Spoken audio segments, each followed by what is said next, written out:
Okay, let's go ahead and get the session started with the final plenary of the Science of Consciousness 2024, Searching for Consciousness and Entanglement in Cerebral Organoids. So do we have our first speaker? Dr. ALYSSON MUOTRI. Okay, thank you so much. Our first presenter is Dr. ALYSSON MUOTRI from the University of California in San Diego. He's the director of the Stem Cell Program, a professor of pediatrics and cellular and molecular medicine. Thank you so much.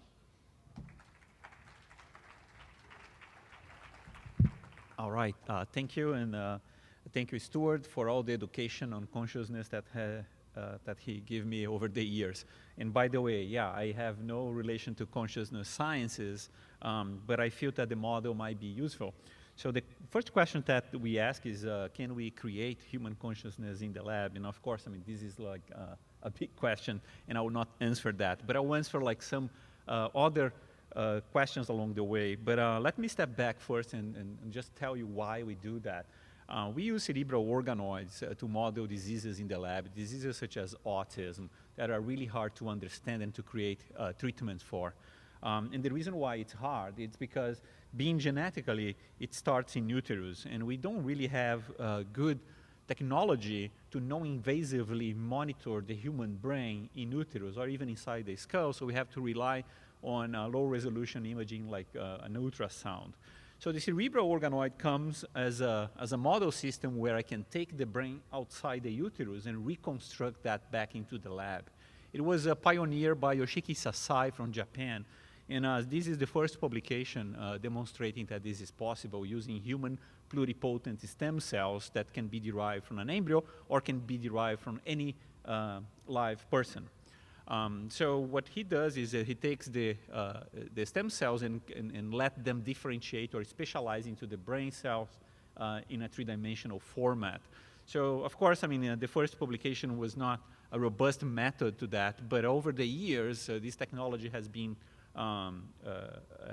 improved by several labs. And before I continue, let me just step back and say that brain organoids are not miniaturized versions of the human brain. There are several limitations to that.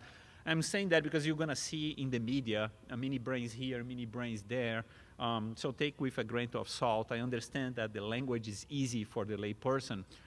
But these are mostly mature neurons. They're not vascularized. Not all cell types are represented there. Even the way we grow these organoids is not optimal. We are still working on that. And my lab has been optimizing the culture conditions to generate cortical brain organoid. Yes, because you can use chemicals to guide to different brain regions. And we focus on the cortex because it's the major region affected in autism and other conditions. So we start with single cells. These are just representative images of the different stages. The single cells, then we neuralize them by, again, adding these chemical factors that drives them towards the specific brain regions. And then we stimulate their growth. We can do that with FGF, EGF. These are growth factors that keeps the proliferation of the neurostem cells. And then we finally remove the growth factors and add another set of chemicals that induces their chemical maturation. And then we remove everything and let nature does what it does best, which is to mature these spheres. So we start with single cells, and we end up with spheres that contains about 5 million of cells, among them 2.5 millions of neurons, equivalent of a bee brain in there.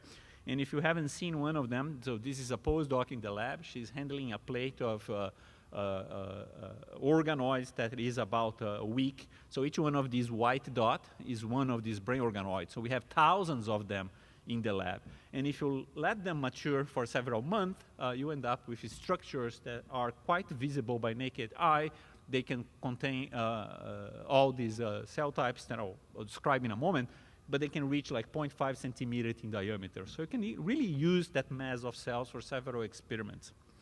So the way nature does that, and that was the major observation, is totally genetically encoded. So we are not telling the cells where to go and to whom to connect. They do that intrinsically. So this is a two-dimensional representation of the one of the spheres. The center of the spheres would be on top, and I hope you can see the migration of neuroprogenitor cells from the center to the outside of the sphere. They follow those cables, so these are the radioglia cells that are close to your ventricles that guides the migration of the cells that will further differentiate and form the different layers of your cortex. So the brain is formed from inside out, exactly mimicking exactly how nature does. So here is a cross-section of one of these spheres. You have like a ventricular zone surrounded by the progenitor cells. These white processes are the radioglia cells, and you can see the nice formation of the cortical layers. It's not perfect, but it's some structure that we cannot see it in the regular tissue culture, two-dimensional tissue culture. So people ask me, what kind of cells you have in there? Well, it really depends. I told you that we start with single cells and we end up with 5 million cells. It depends where you are in the protocol. I'll give you like a snapshot at 4 months. It's an important turning point in this protocol. At 4 months, you still have your pool of progenitor cells, making mostly excitatory neurons, different subtypes of cortical neurons. You can see the population in blue here already spreading up into upper and lower cortical regions. There are some populations of these progenitor cells that are differentiating to glia cells, mostly astrocytes. And by the way, at 4 months, that's when they shape the synapses. And you will start to see like a discrete population of inhibitory neurons just emerging now. At 4 months, they are about 5%. They will become 20% by 6 or 7 months of age. So you can measure their transcriptional age using tools such as BrainSpan or context, and you can see that as you age the organoid, the transcriptional profile matches different stages in development up to a postnatal brain. But the question was, can these mini brains or organoids actually work as the brain? Do they have complex networks? So if you can patch clamp those neurons, you can see that the excitability of those neurons really increase over time, as you would expect for a neuronal maturation. So the channel receptors are getting functional, and they are increasing in density as the neurons get older. But what about the networks? How can you visualize what's going on in a network? So to do that, we plate these organoids on top of a multi-electrode arrays. So these are the electrodes are on the bottom of the dish, and we place this three-dimensional structure just on top, and we record from the electrical activity of all these electrodes. And in the past, I mean, I was quite skeptical that this would result in any complex activity, because most of the tissue culture on the bottom of the graphic here do not show electrical activity that's close to a rodent or even a primate brain. So we didn't know if this would actually result in something meaningful. But to our surprise, I mean, as we grow these organoids, we see that start at 24 weeks, they kind of pick it up on the electrical activity and reach a level that is close to the 20 hertz that you usually see in a primate brain. So this is accompanied by the excitation of the neurons. You see the number of spikes going up. You see the interburst showing that they are connecting, going down, forming like a unified neuroconnectivity inside of these spheres. You can also do pharmacology. You can block different receptors. For example, if you use bicuculline to block the GABA receptors, you see an increase in excitation. If you use mucinol, baclofen, you reduce completely the electrical activity. And the number of neurotransmitters that they produce and release in the media follows exactly the trajectory that you would expect for the human fetal brain. So that's quite remarkable that we can mimic all these milestones in culture. And so the final stage was, if we are getting to this level, can we see neural oscillations similar to EEGs when we place the electrodes through the skull? And the reason for this experiment was to bridge the gap between the basic biology, things that we do in the lab, looking at molecules, gene expression, to human cognition. So if we have a tool now that can show these neural oscillations, we can correlate with human behavior, human cognition. So that was the major motivation for this work. So we team up with Brad Wojtak at UC San Diego. He's from the cognitive neurosciences, and we kind of shared the raw data with him, and he used the data from the multi-electrode array to create the local field potential, and he uses that to actually measure the emergency of these complex oscillations in the organoids. Long story short, this is all published. We don't see neuro oscillations by 2 months. They kind of emerge very discrete by 4 months. By 6 months, they are highly stereotyped. And after that, they become highly complex. So the question is how complex or how comparable are these different frequencies that we see with the human brain? That's a hard question, because if the organoids are mimicking very early stages in development, we will need to place the EEG in utero, which is ethically not acceptable. So instead, we turn into premature baby brains, and we collected EEG from these baby brains, and we create comparisons with, like, on the bottom here, you have like an adult EEG. Most of you are probably familiar. The preterms EEG, they have this very interesting phenomenon where we have bursts of activity followed by quiescent time. So that's how your brain is being formed. As you age, the quiescent time becomes shorter and shorter, so giving rise to a highly complex adult EEG. So we use like a machine learning. This is like a regression model where we train the machine using EEGs from different premature babies, and we calibrate the machine by looking at the EEGs and tell the specific age of the human subject. And the machine can do that with 100% accuracy. Looks like 1 or 2 features of the EEG and can tell exactly what's the age of the baby. Once we calibrate the machine, we start feeding the machine with the electrical activity coming from the organoids. So this is totally unbiased. The machine has no idea if it's looking at EEG or the electrical activity from the organoids. And then we ask, can they guess the age of the organoid based on the EEG from humans? And the data is quite excited, because it shows, I'm plotting here the predicted age versus the actual age. It shows on the dotted line the perfect correlation that the trajectory of these neural oscillations over time follows what you would expect for normal human development. So the correlation is poor on the first 24, 25 weeks, just because we cannot train the machine with EEGs from babies on that early. The human brain just do not survive if they are born that early. So it's still a mystery what happens with the human brain the first 24, 25 weeks. We can guess based on the organoids, but it's going to be very hard to prove that this is the behavior.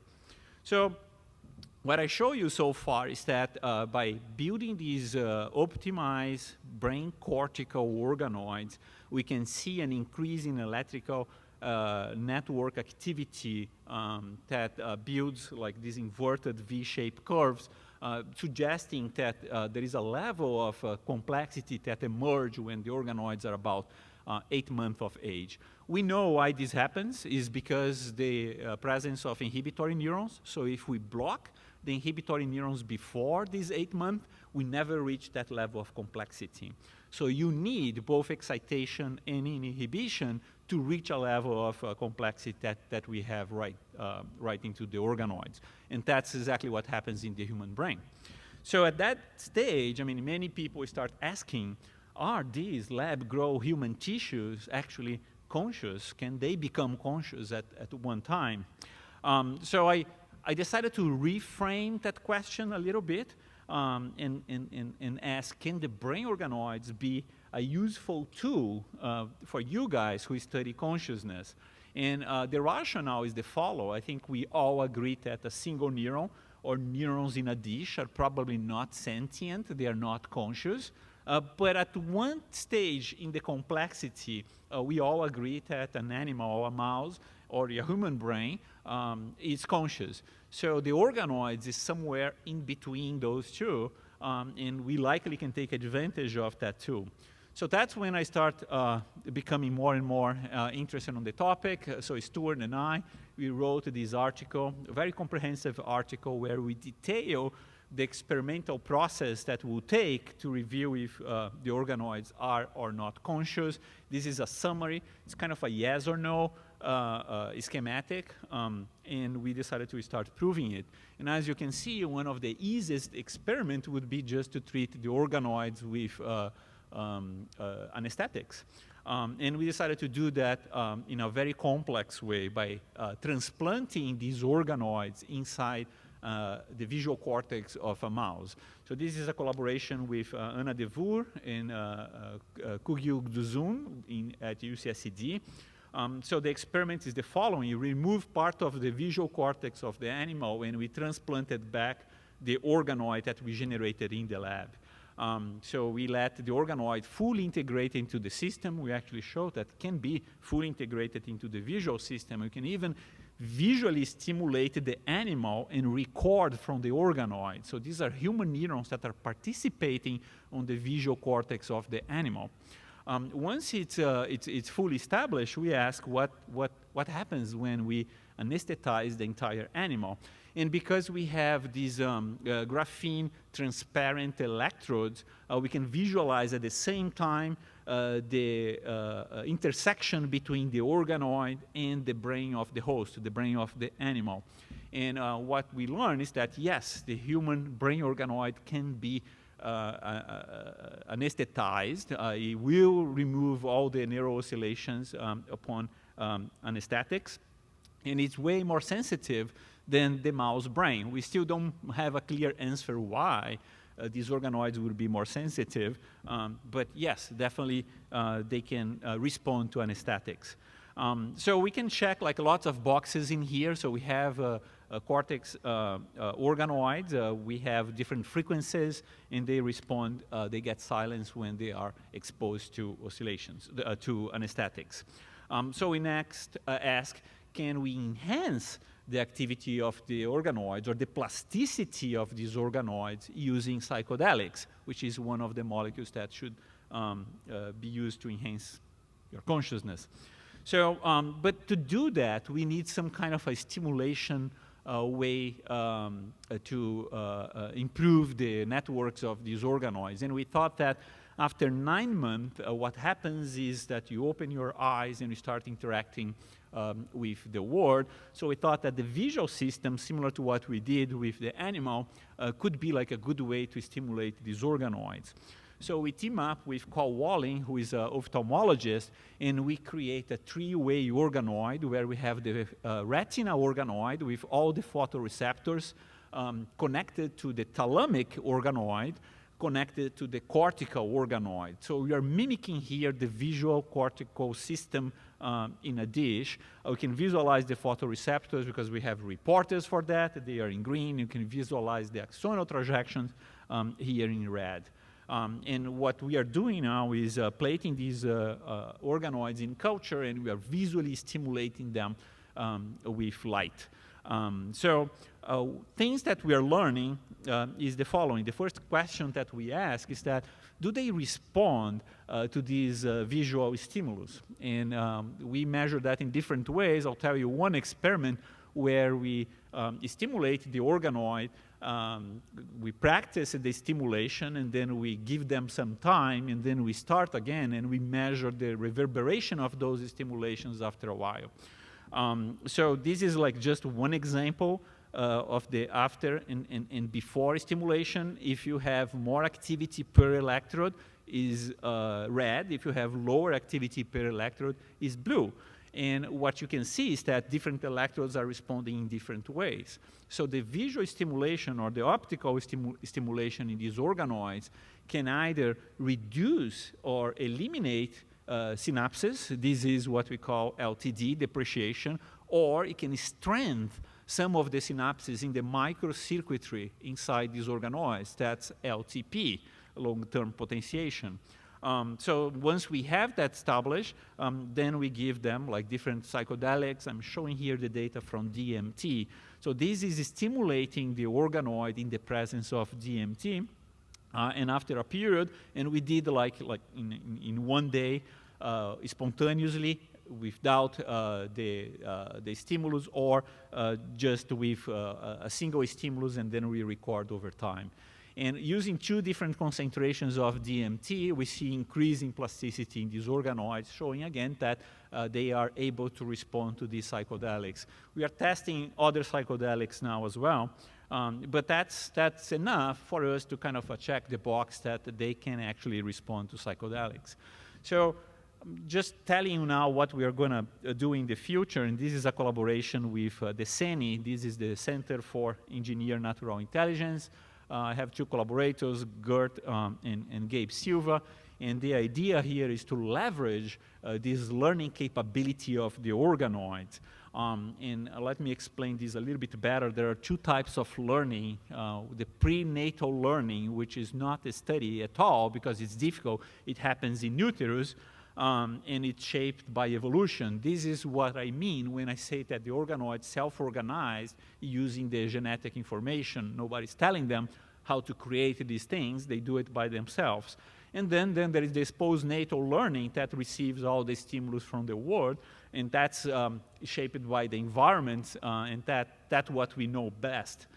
So again, we are trying to learn here the innate learning, how some of the animals, include us, are born knowing some things or able to learn some things without too much teaching. So the idea, someone coined this term, is not optimal, but that's what we have right now, organoid intelligence. So the idea is that we can leverage this intelligence from these organoids, or organic intelligence, prenatal, innate organic intelligence, to create or support agents that can uses that to explore the environment and adapt to the environment. We hope that this might solve some problems that we currently have with artificial intelligence, for example, the energy problem or storage problems, things that we can easily do with our brains using the organic networks that we create, but it's very hard to do with artificial intelligence. So how we are doing that, so we are creating like a robotic interface platform. So what you are seeing here is the first kind of artificial cyborg. So this robot is learning how to walk using the electrical activity or the networks created in human in the lab from an organoid that's inside an incubator. We are adding different types of sensors in this robot. I mean, you can clearly see those 2 eyes. These are the infrared.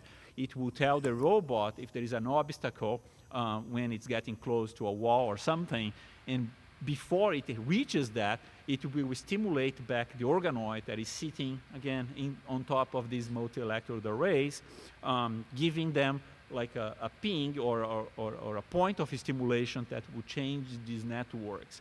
So we are using machine learn to kind of understand the language of these organoids so we can create this feedback learning loop, so we can teach this robot how to navigate different mazes with no or just like very limited training.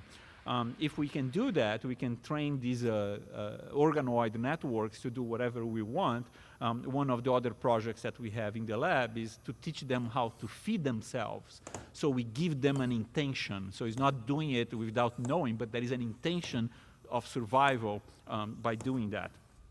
All right, so I'll finish here with the take-home message from this talk. These organoids, stem cell-made structures can be derived in the lab. They have cellular and anatomical organization and molecular similarities to the human fetal brain. They can evolve as the human fetal brain. The electrical activity mimics this prenatal and postnatal oscillatory behavior, and can be fully integrated into a living cortex. They also have sensitivity to anesthesia. I show you some of the data suggesting that they have plasticity by means of LTP and LTD, and they are also responsive to the psychedelics. Finally, organoid intelligence or organic intelligence might be able to leverage the computing and learning abilities of AI if you create novel algorithms that are now truly inspired in neuroscience to redefine how we grow those things. And I'll finish here with this image just to provoke Stuart that we are now having like a stem cell lab at the International Space Station. At this moment, the ISS is just crossing here, and there is one payload over there full of these brain organoids. We do that because they age faster by being incubated in the International Space Station, so we don't need to wait years for them to develop, so we can just take advantage of that environment to actually instigate more maturation inside of these organoids. So I'll thank my funding agencies, all my collaborators, and all the members of my lab. Thank you.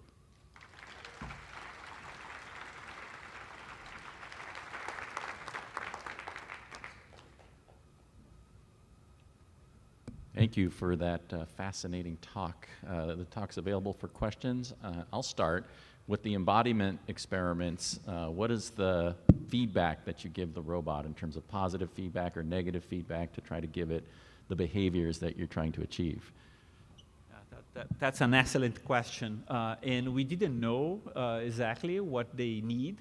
So we test different stimulus, changing in frequency and intensity, and we finally realize what they respond to. So they might be complaining or they might be liking. We don't know, but that's what we are leveraging.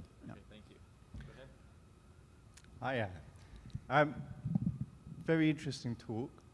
I'm a little bit concerned that this reframing of the question of consciousness to, how can this help us, does just bypass the ethical problems.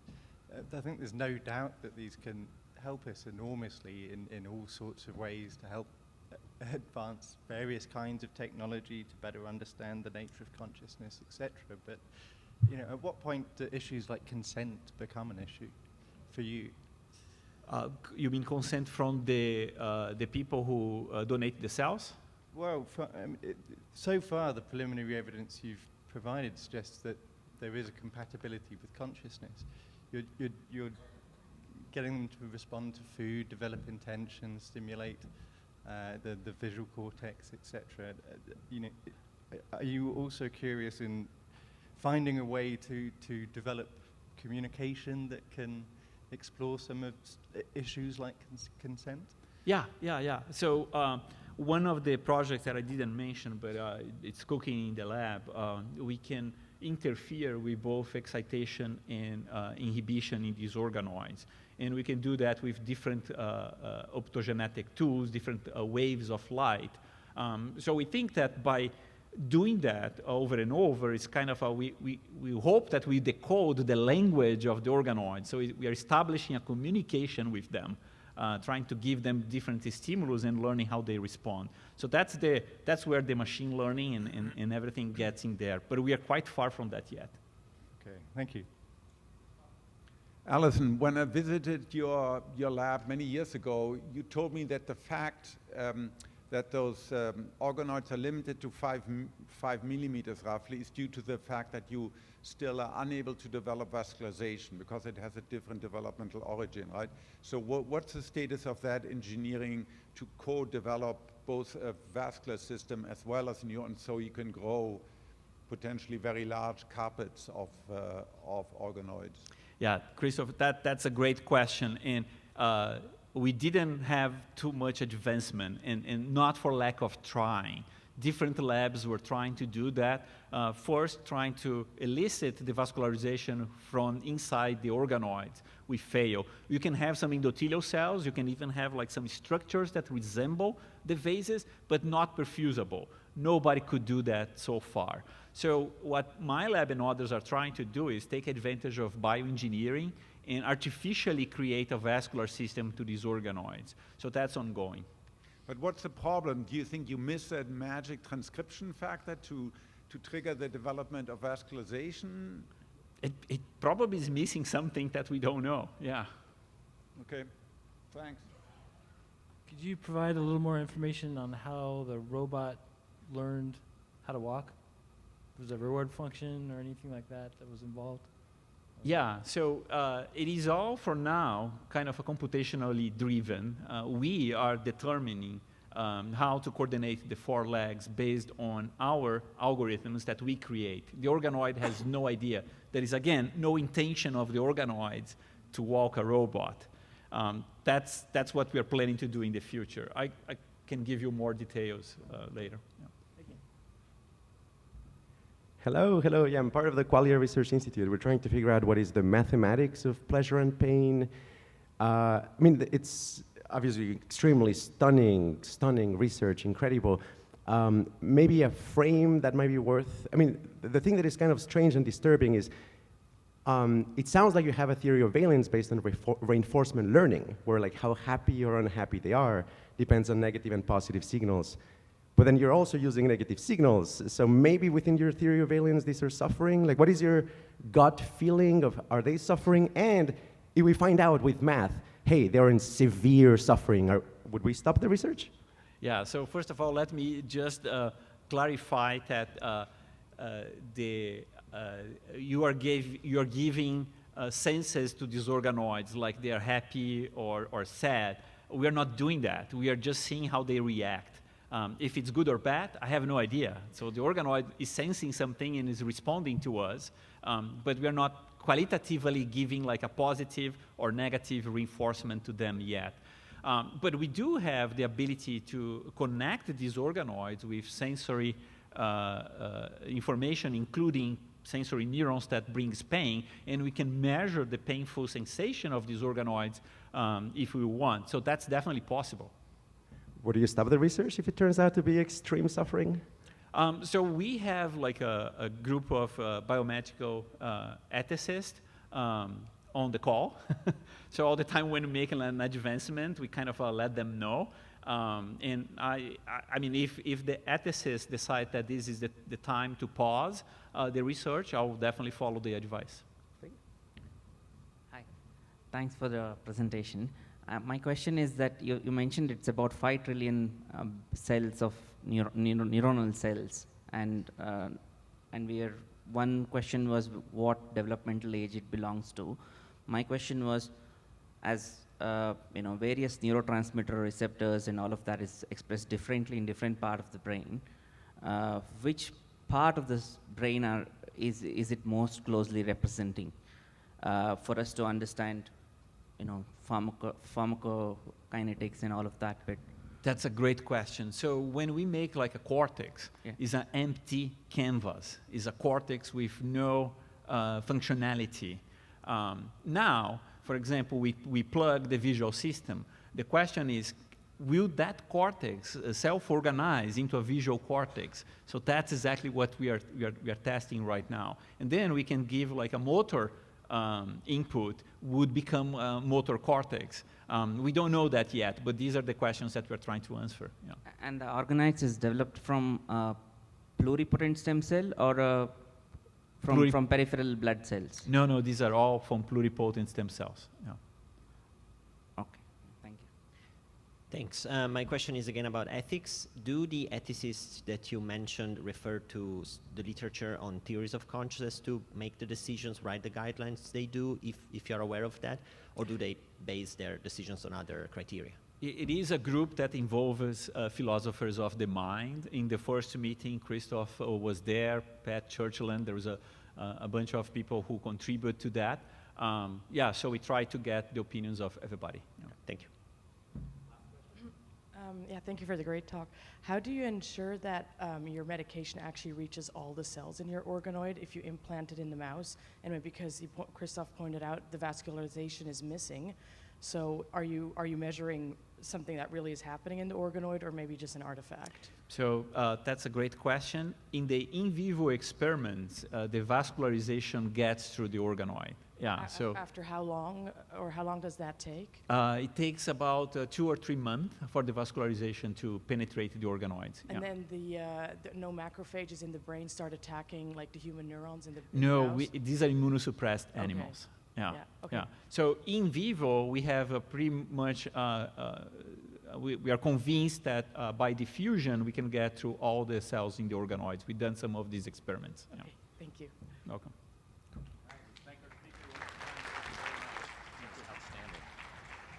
All right. Our closer for the Science of Consciousness 2024 is Dr. HARMUT NEVEN. He is a vice president for engineering at Google and the founder and manager of the Quantum Artificial Intelligence Lab, and a good friend and longtime participant. So I'm really excited to hear about testing quantum processes and do they create conscious experiences. Welcome, HARMUT.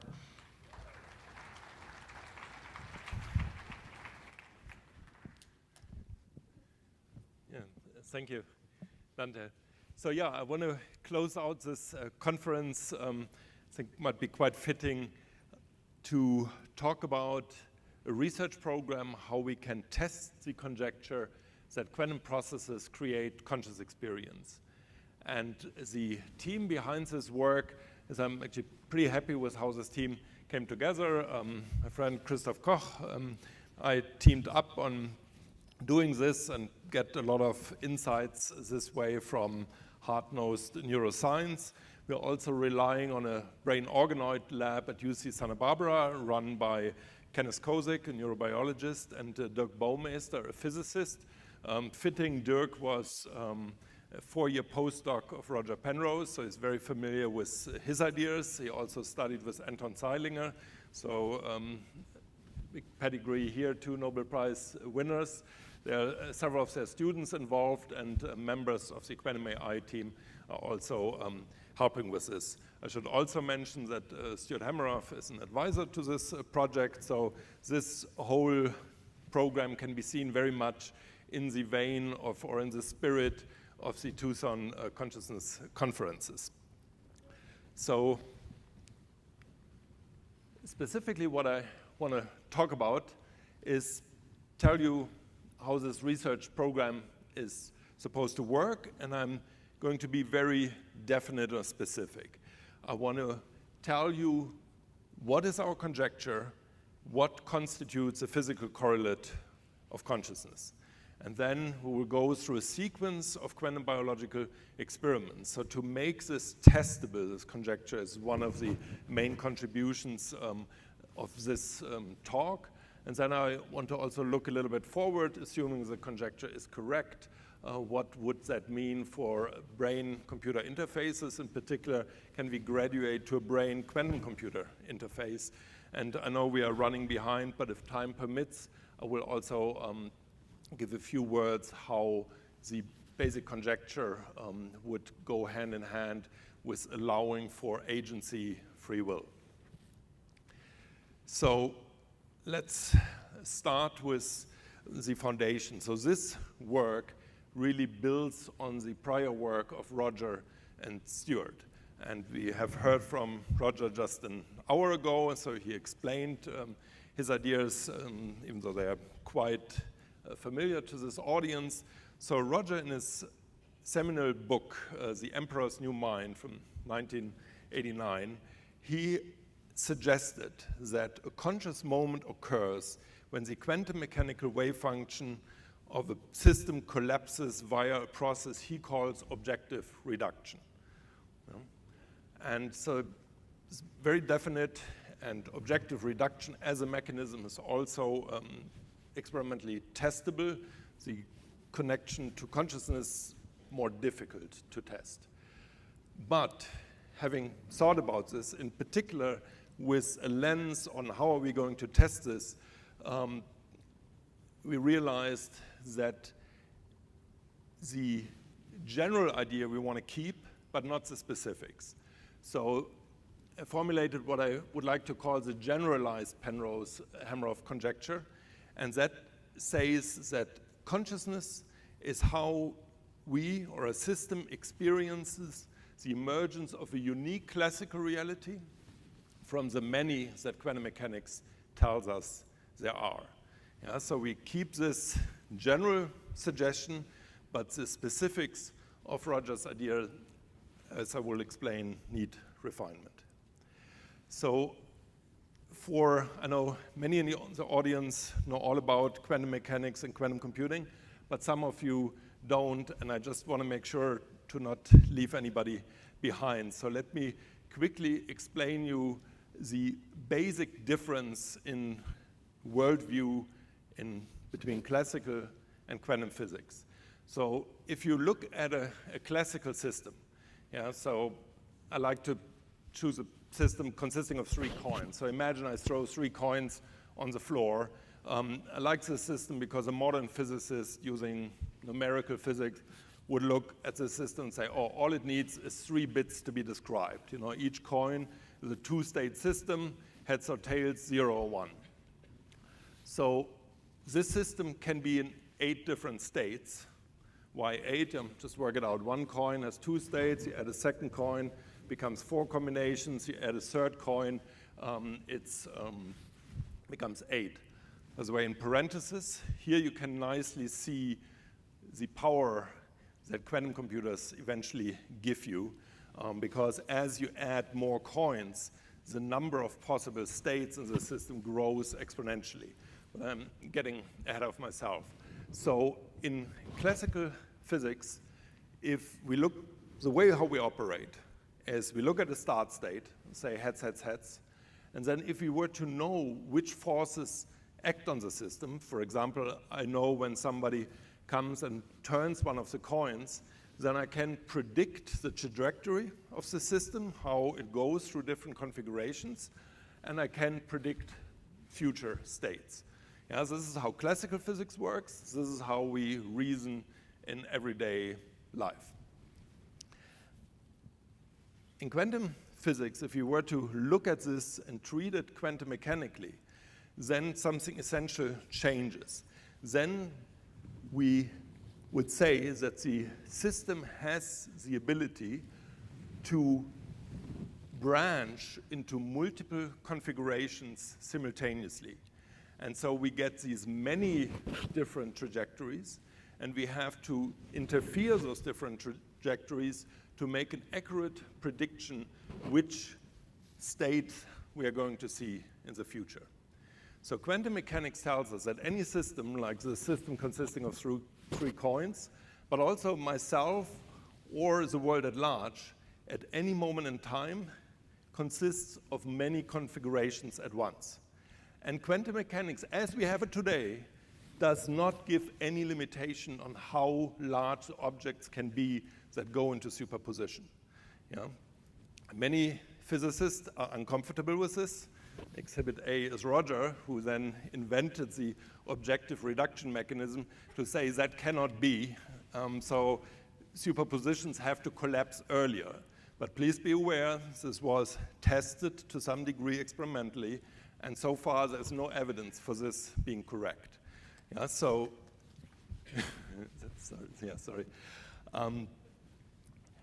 so I don't want to belabor the point too much, but if you were to come to the Google Quantum AI Lab and we give you a tour and you look at one of our quantum computers and you would look at the state of one qubit that we put into a superposition of 0 or 1, and you are going to see the 0.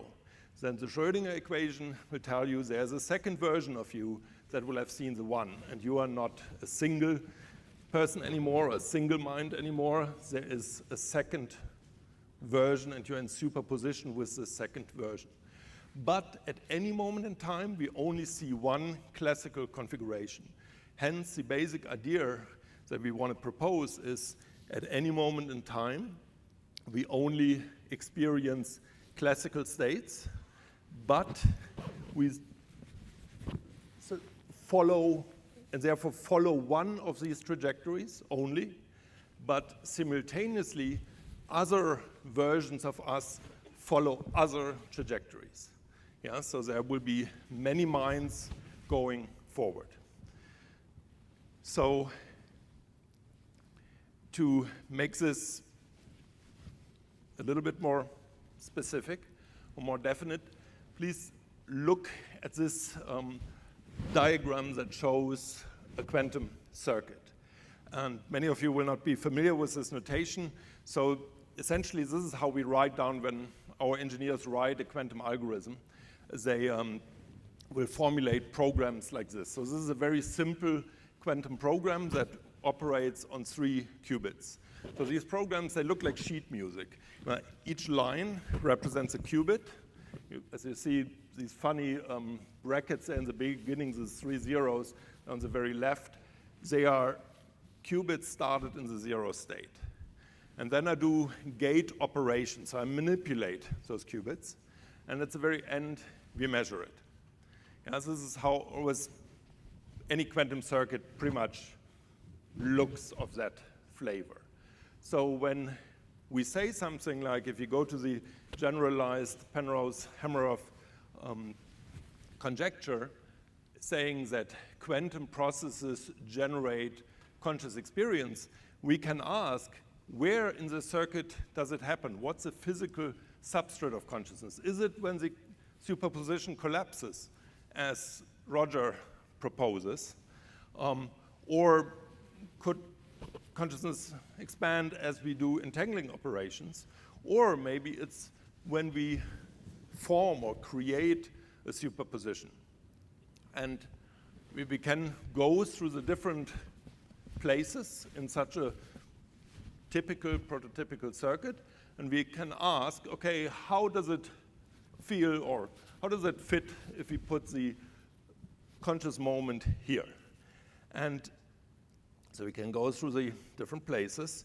Let's start with the original suggestion of Roger, which says that if a collapse happens, a conscious moment occurs. And I hope I can convince you that this idea has problems. Because let's imagine we measure, or I should maybe explain yet a little bit more what this circuit does. So I start with 3 separated qubits. I initialize them in the state 1. And then I do what's called a Hadamard gate on the first qubit. A Hadamard gate just takes a qubit, let's say in state 0, and it puts it into the superposition of 0 and 1. So that has happened after the first step. So now we are in the state 0, 0, 0, plus 1, 0, 0. And then I do 2 entangling operations on between the first and second and third qubit. And then it makes this state 0, 0, 0, plus 1, 1, 1. So it's a very simple superposition. It has a name. It goes by Green-Horn-Zeilinger state, a GHZ state. And now I measure it. So now we do a first measurement.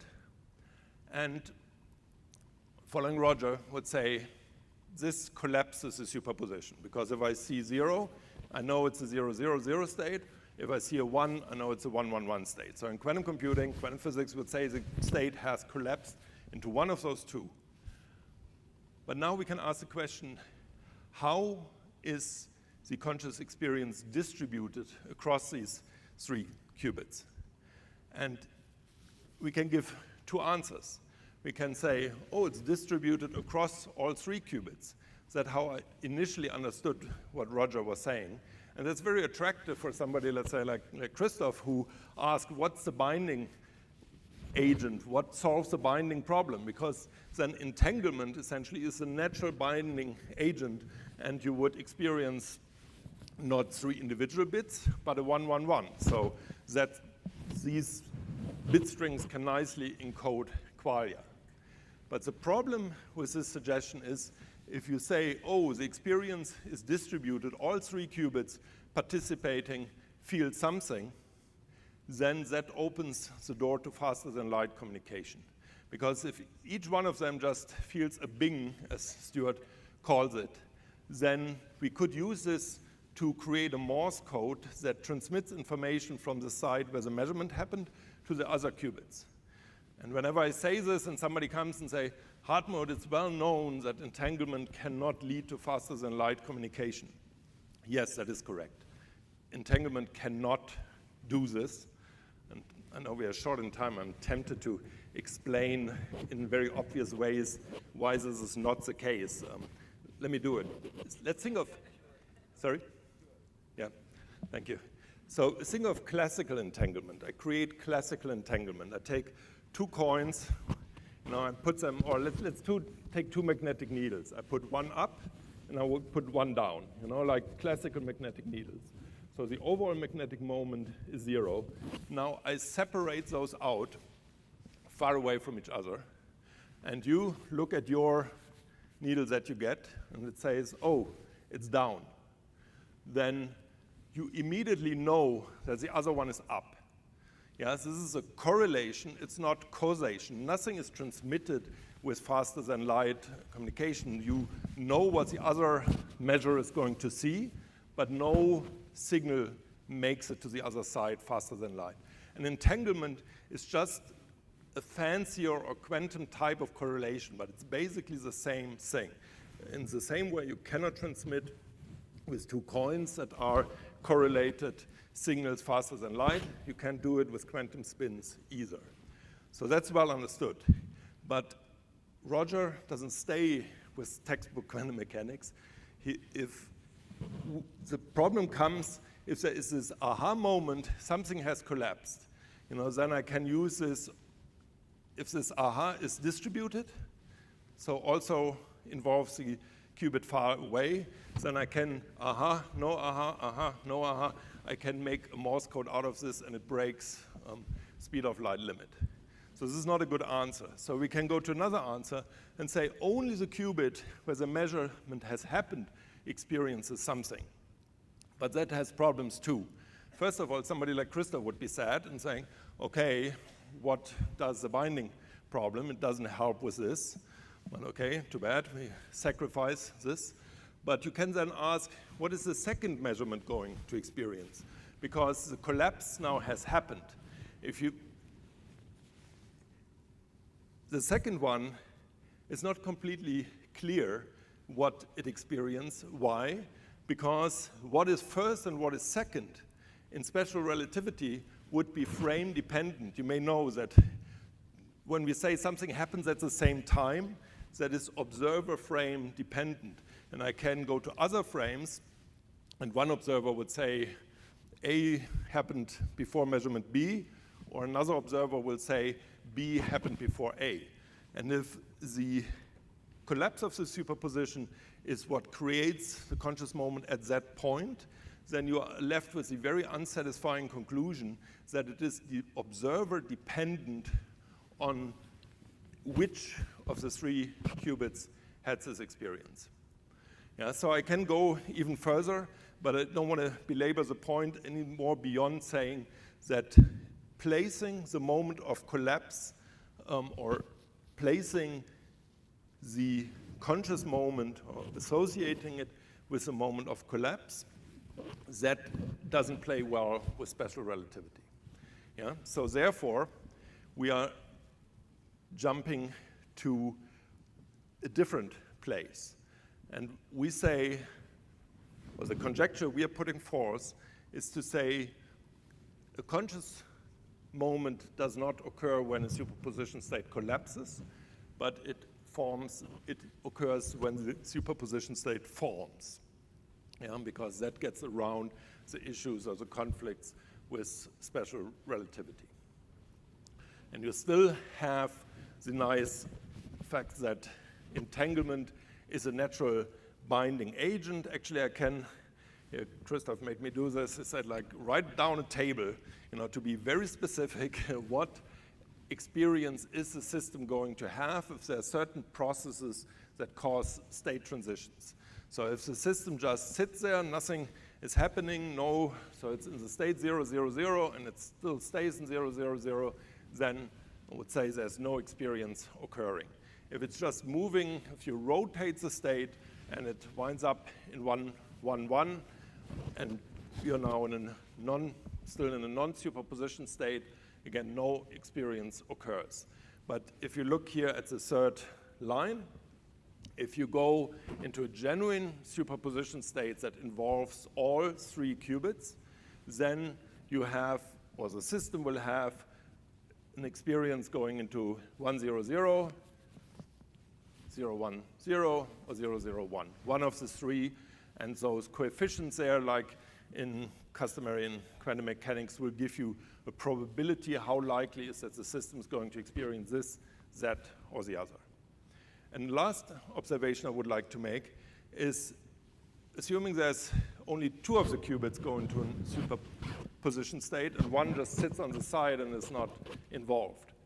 So they're essentially separate from each other. Then essentially two experiences happen. One is, you can see this, for example, in here's the second to last line, then there would be the first qubit would lead to an experience of 0 or 1, and the second one, you have a 2-bit experience. But those are separate experiences. And here, the reason I point this out is that integrated information theory would tell you, oh, the richest experience, of course, has happened with the 2 qubits that went into an entangled superposition state. So we could use IIT nicely to find out sort of the chunks of richest experience in our system. So IIT and the idea that quantum processes create conscious experience, they go very nicely together. IIT can be used as a tool here. These are not alternative theories of consciousness. Okay, so now that's the idea. Just repeating it. A conscious moment occurs when a quantum mechanical superposition state forms. So how do we test this idea? Here we'll go through a sequence of quantum biological experiments, and I would like to acknowledge the Tiny Blue Dot Foundation, who has given the academic collaborators in this collaboration the funds to pursue the experiments I'm going to talk about, in particular the first one. Because what I'm going to tell you about now is a sequence of 3 experiments, from a very decisive one, conceptually very clean, but very difficult to do, maybe we can do it in 10 years, to something simpler, to something we actually started. So it's a degradation from an capstone experiment, an experimentum crucis, to something we can do today. So let's go to the capstone experiment. How do you even test experimentally consciousness? For years, I was very frustrated and depressed by the fact that John Preskill, the current Richard Feynman professor at Caltech, we had a dinner together and explained him some ideas along those lines, but way more immature. It was 5-6 years ago. And then eventually turns around and say, Hartmut, what you're talking about is really not within the confines of experimental science. And unfortunately, I thought at the time he was right, and I was very depressed about it. But I think we can say it better now, and we changed it. And that's part of what I'm trying to hopefully get you excited about. So the problem of studying consciousness is that it doesn't come with a well-defined measurement protocol. And the way I like to illustrate this is, think of an airplane. You know, if engineers develop a new jet engine and predict, oh, this will accelerate the airplane to 1,000 kilometers per hour, then any self-respecting engineer, she knows what to do. You know, she whips out a yardstick and a clock and then can see whether this prediction is correct. We have a clear measurement protocol. But now ask the question, hey, the autopilot of this airplane, look, it has everything you need for a creature, or for an agent. It has sensors, it has GPS, it has airspeed sensors, flap positions, and.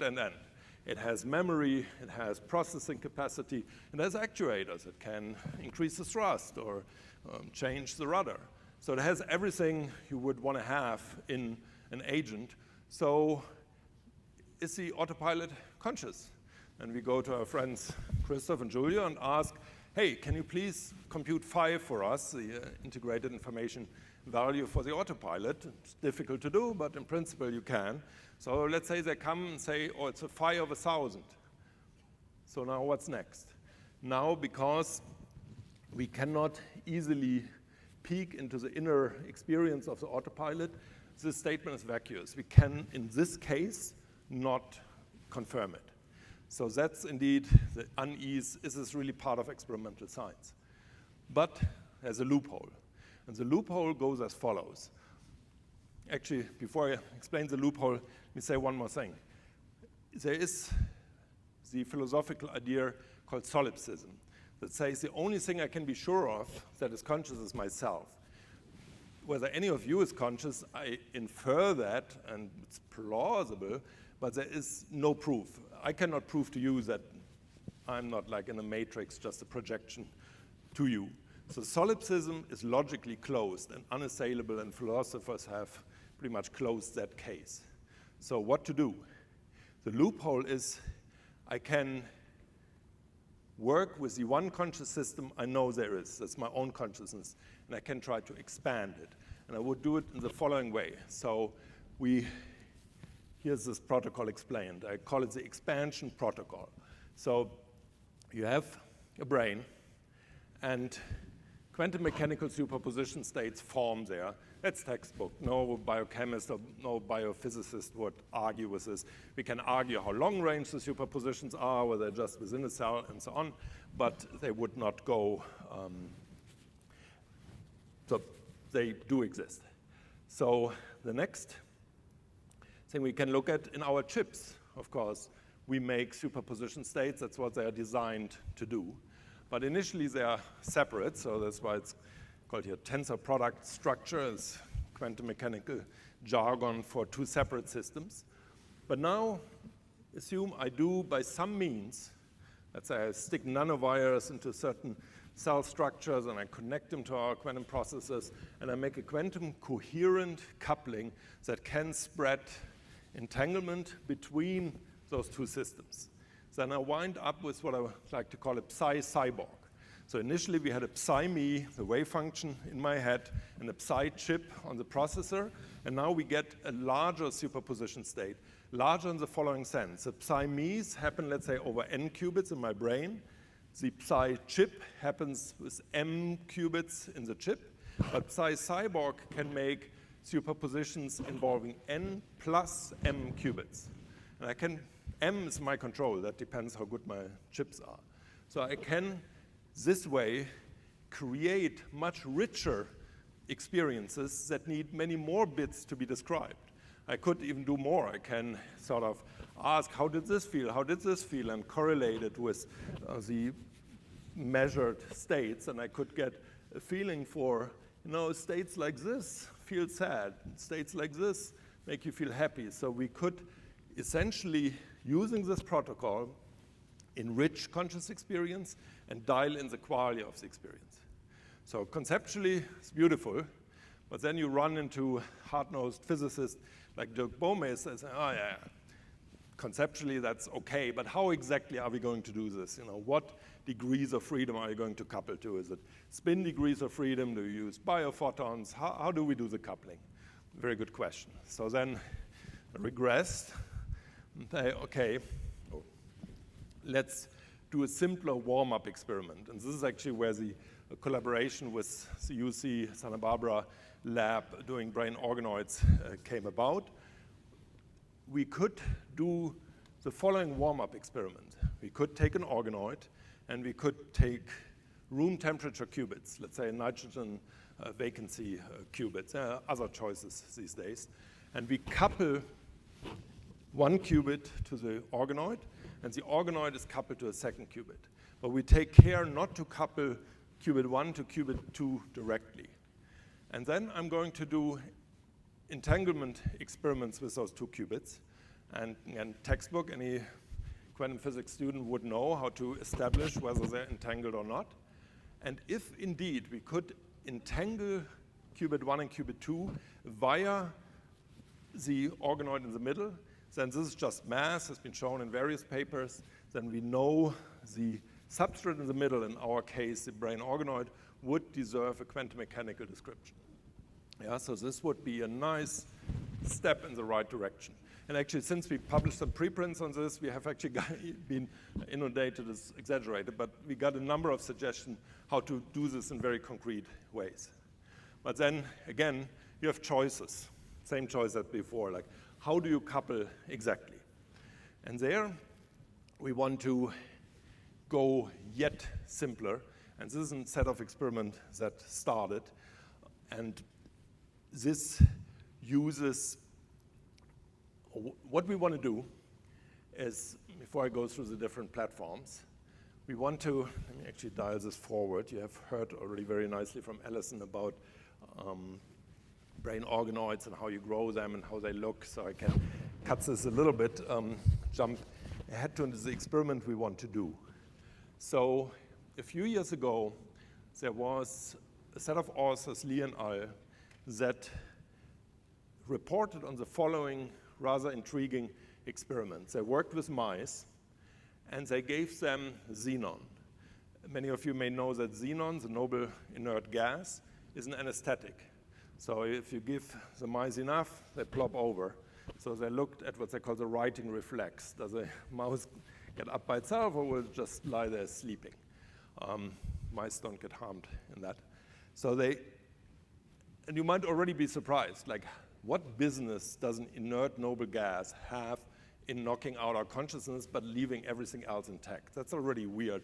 And I mean, Stuart learned many of these things from him. He keeps pointing that out. But it gets even more intriguing. The report by Lee and al. Said if we give different xenon isotopes, so they have the same electronic hull, they have the same number of protons, just the number of neutrons is varied. And if we give different xenon isotopes, then we see different anesthetic potency. And that is, like, I feel, if you can confirm it, a telltale sign that quantum mechanics is involved. Because xenon is pretty heavy. I mean, there are hundreds of isotope effects that have been reported in biology. But often, if you work with things like lithium, so these are very light elements, and adding a neutron or subtracting one makes them heavy or less heavy, so there could be different diffusion constants. But xenon is already pretty heavy. It has about an atomic mass of 130, so it's less than 1% difference. So if there's any difference, it must have to do with the nuclear spin of those. And so that's what we want to do. We want to expose, we've created a little chamber, so the brain organoids, they sit in on these multi-electron arrays. We also have 2-photon microscopy, and then we will give them different isotopes of xenon, and we want to see, are the neural activities different? Yeah.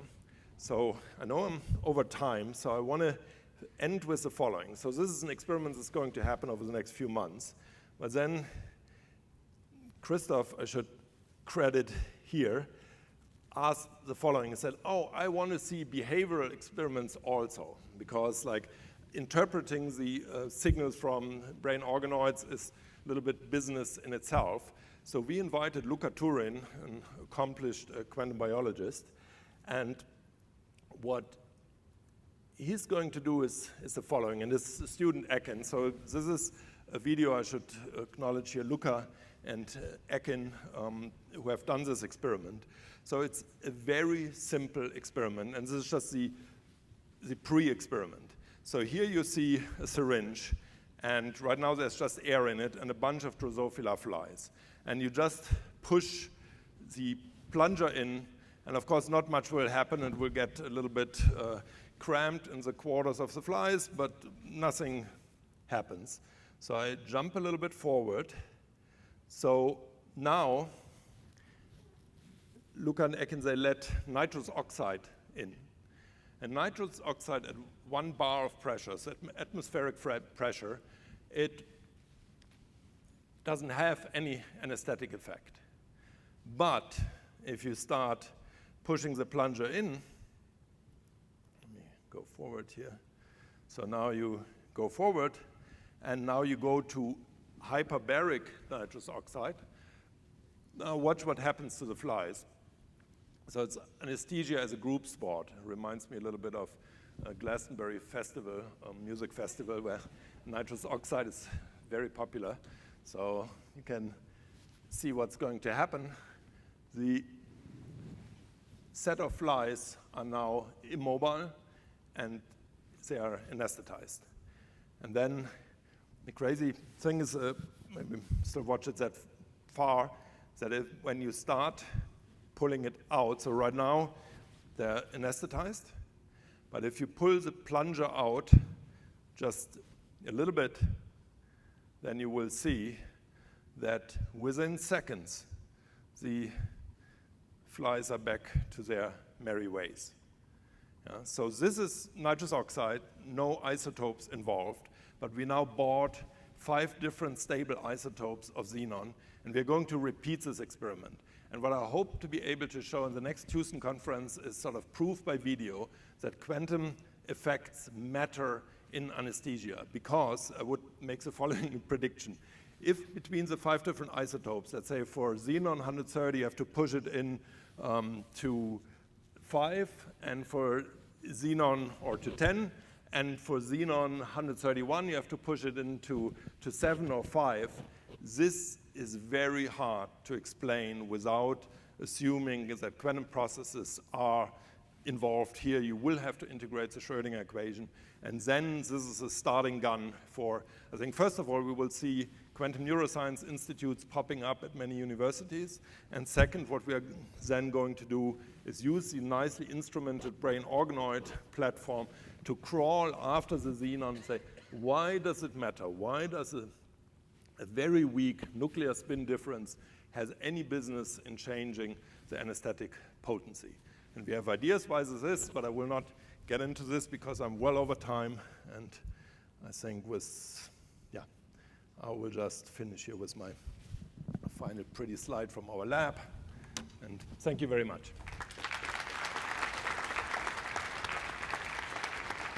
Thank you, Hartmut. We have time for a couple of questions. I'll start with your definition of consciousness is when a system experiences the emergence of a unique classical reality. How do we define that system? From what I heard, it has to be entangled, and it has to be separated from its environment by something like a Markov blanket. Would you agree with that? A system, an entangled system separated from its environment by a Markov blanket or something similar?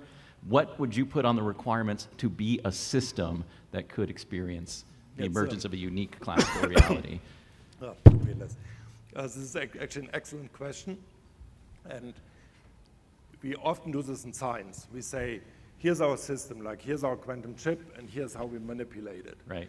But this separation into a larger whole, into two systems, or system and environment, is all but innocent, and a lot goes into this.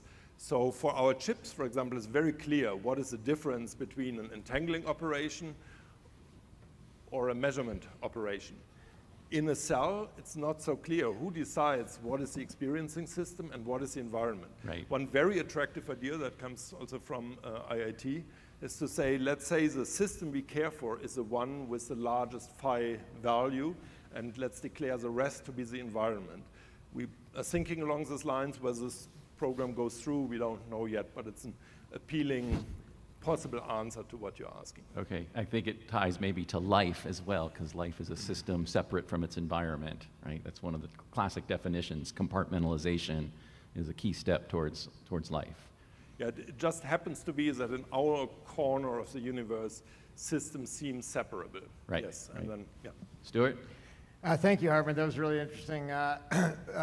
3 quick points. One is in the xenon anesthesia experiment, the change in potency occurred with the isotope that had nuclear spin 1/2. And the reason the authors said that that's because the nuclear spin 1/2 increased consciousness and antagonized the anesthetic action.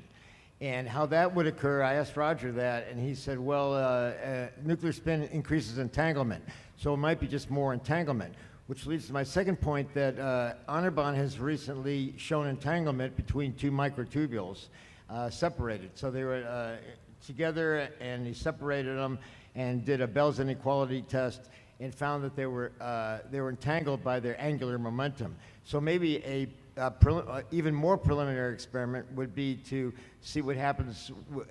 Anesthesia blocks the entanglement. I suspect that entanglement is absolutely necessary for consciousness, and we see it all the time just with spatiotemporal binding and zero phase leg gamma synchrony. So the first experiment, I've been asking Anirban to do it, and we will do this, is to see if anesthesia blocks the entanglement between the separated microtubules. So is that something you could do in it would be a lot easier to do in microtubules than organoids.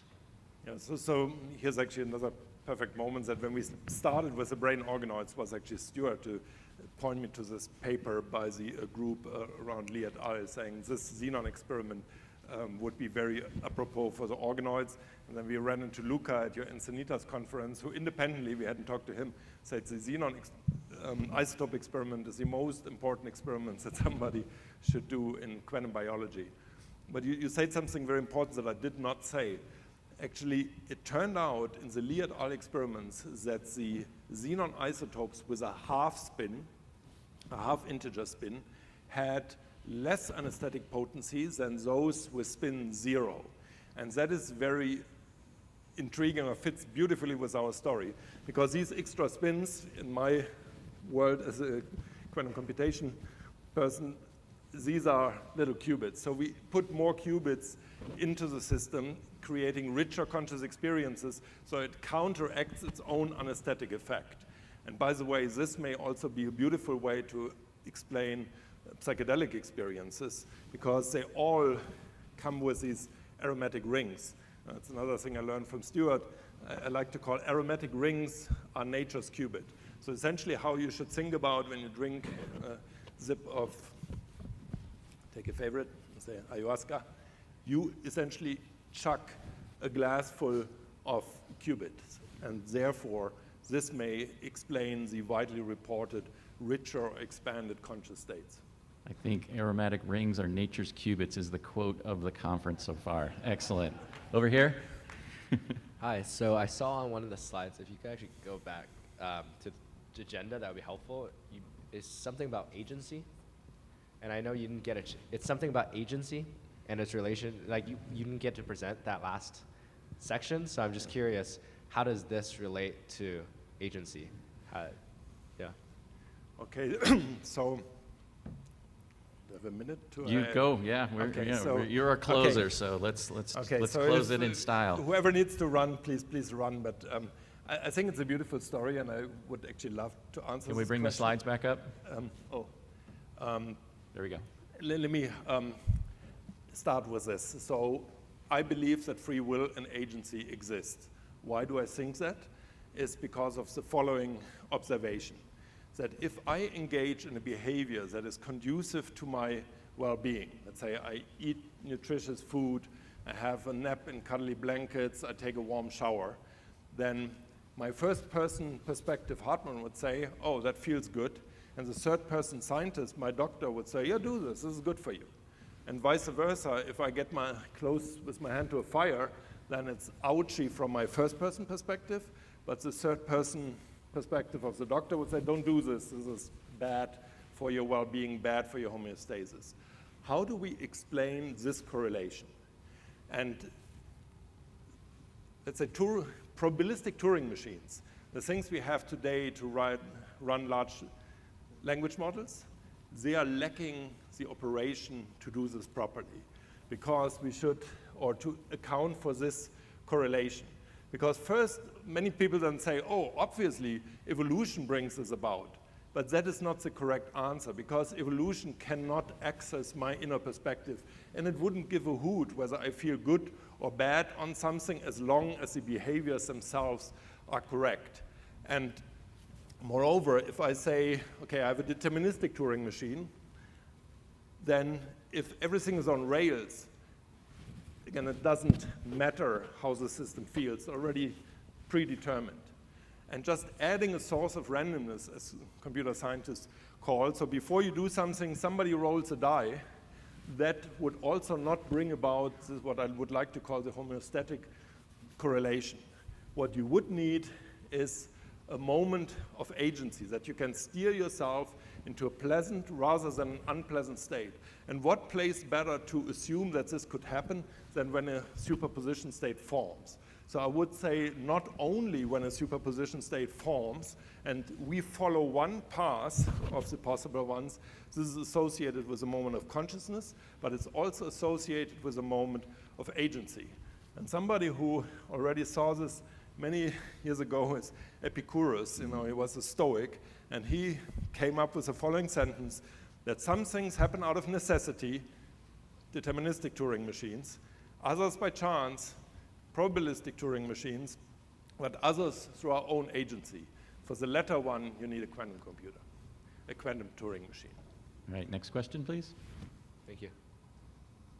Yes, thanks for the talk. So whether xenon anesthesia works by dampening the microtubules or by acting as an NMDA antagonist or both, I'll leave that open.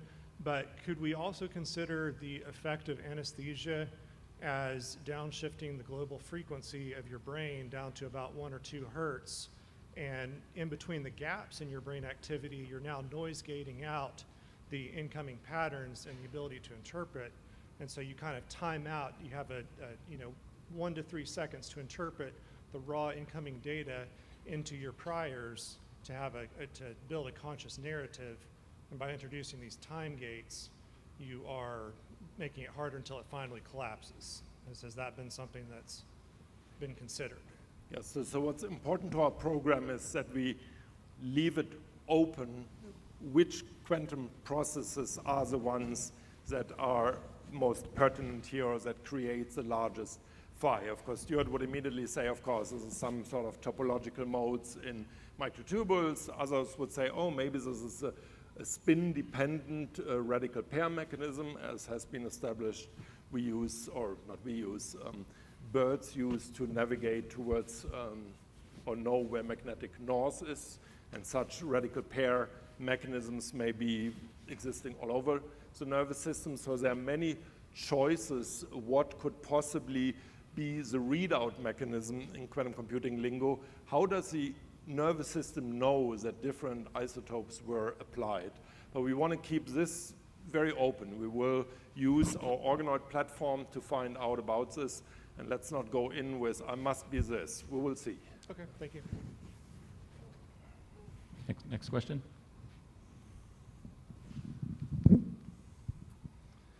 Hi, thank you very much. That was very fascinating. My name is Sky. Could you go back to the table that you provided on the qubits? Bring the slides back up again. Yeah, it just went away again. Yep. Towards the beginning, you said Christoph asked you to conclude a table Oh, I know which one. of the conscious Yeah, being. I know which one's this one. Yeah, this one. So it seems to me like the third from the bottom, you're pointing that conscious experience happens at this superposition state, but you're not explaining anything, right? You're not describing what that conscious experience is. You're saying experience is a 1-0 or a 0-1, but no qualitative nature to that experience. Yeah, I alluded to this briefly. So we would just say it is a 2-bit experience you're going to have. It's 1-0 and 0-1. How this is subjectively perceived, I don't know. But with this expansion protocol, by the way, would be a miss to not show you this pretty picture that I did with, so something like that, where you indeed couple a human brain coherently to a quantum computer. So if I had, or we had this coherent coupling, then I could look after the fact. I can make certain experiences, and I can maybe measure the states that were down projected. And then I could say, well, it seems whenever there's an even number of ones, that feels great. And if it's an odd number of ones, it feels terrible. I mean, it's an oversimplified example.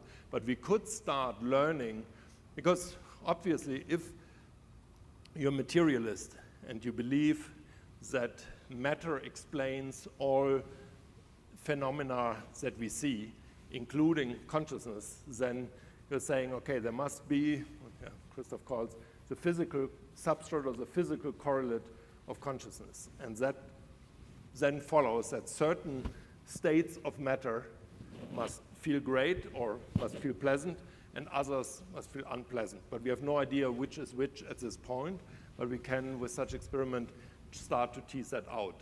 If these conjectures are correct, I should also, let me very much emphasize this is a conjecture, and may be wrong. Of course. So just to follow up, there's a superposition then of 2 states, because you're saying it's happening in the superposition point. There's a superposition of 2 experiences, not a single definite experience. Is that correct? Sorry. There's a superposition of two indefinite experiences, because it's 1-0 or 0-1. Those are both either or experience. Yeah, you will, again, our conjecture is that you will only ever experience classical states. So there will be one version of you and you will be in one of the many worlds where you experience 1-0, and you can report to us how that felt. There will be another version of you that will have experienced in a parallel world the 0-1, And in that world, you will tell people how that felt. So you can only tell after the collapse happens, you can only tell which one happened, but you're saying it happens at the superposition point. Again, our ideas are firmly rooted in UArizon's many worlds interpretation. There's only unitary evolution. There's never ever collapse. I would note on this slide, I would suggest maybe your quantum computer also experiences an expanded conscious experience too, when it interfaces with the human brain, but I'll just leave that out there. Let's take the next question. Okay, yeah. Thank you. So I am a mathematician and a logician. So I have been proposing the two Hilbert space tensor product so that it can code your agent with quantum states. So you have a quantum computation, and you have a real reality, which can be represented even by LLM, which is a Hilbert space. Yeah. So yeah, I have the theory. I would like to send you my talk. I think it's shown here. Now we start out in two separate Hilbert spaces that are in tensor product structure, and then we couple, and it becomes one larger Hilbert space. Yeah. So you already have it here? Oh. Yeah, this is my little cross there. That's how we designate tensor products. So this was probably lost on most in the audience looking at this graphic. But what that meant is the brain and the quantum computer initially start out in tensor product states. So this is a separable state. Yeah, thank you. Yeah, All right, let's thank HARMUT one more time. Okay, before you leave, we have a couple of announcements. I think Thomas Brophy has an announcement, and then Javi Genesta, and then one last after that. Come on up, Thomas.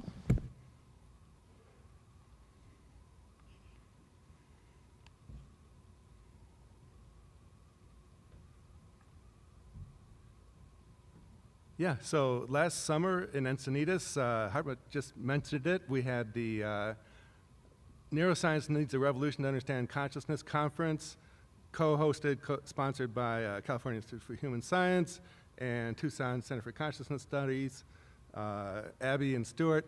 And next summer, we are going to have Revolution 2 in Encinitas, August 15th through 18th. And we're also bringing in as collaborators Institute for Neurotic Sciences and Stuart and Dante, the Astrobiology Center here. So be there. Thank you.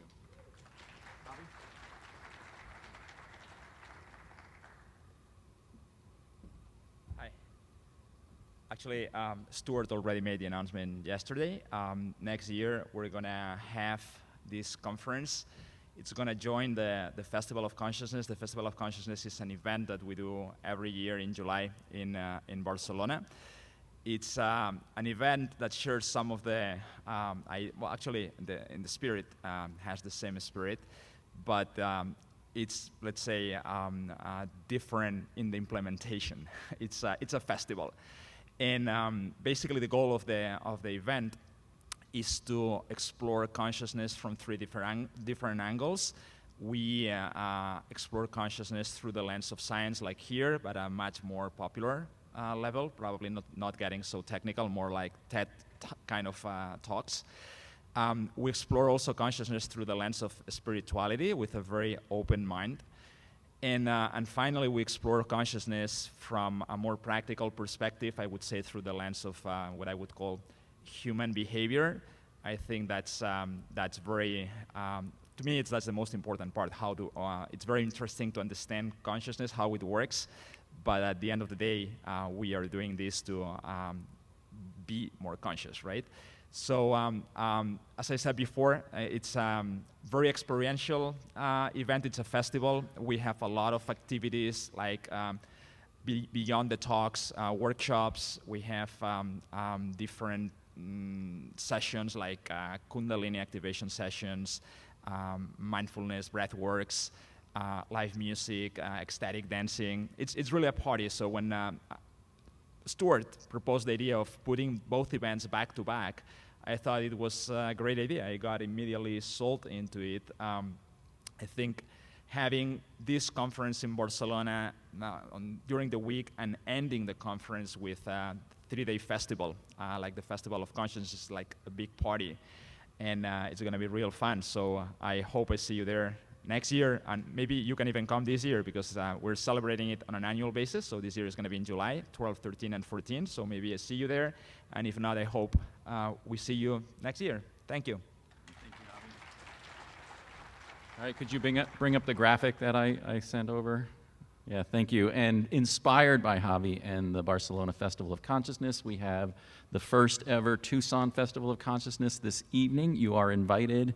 The headliner is Liquid Bloom, which is a collaborative music project known for its ambient world and psychedelic soundscapes. And the performance promises to be a mesmerizing and uplifting experience, blending music and consciousness in a unique and immersive way.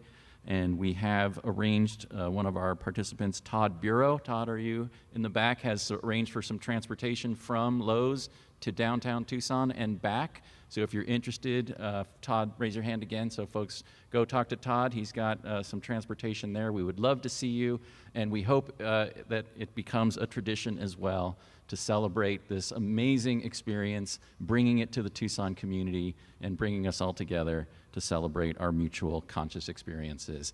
Thank you, everyone, for an amazing Science of Consciousness 2024. Especially thank you to Abby Benafor for the amazing job that she did organizing it. Everybody here at Lowe's Ventana Canyon, our AV technicians, it was absolutely flawless. Everything went beautifully. I learned an enormous amount. I'm inspired.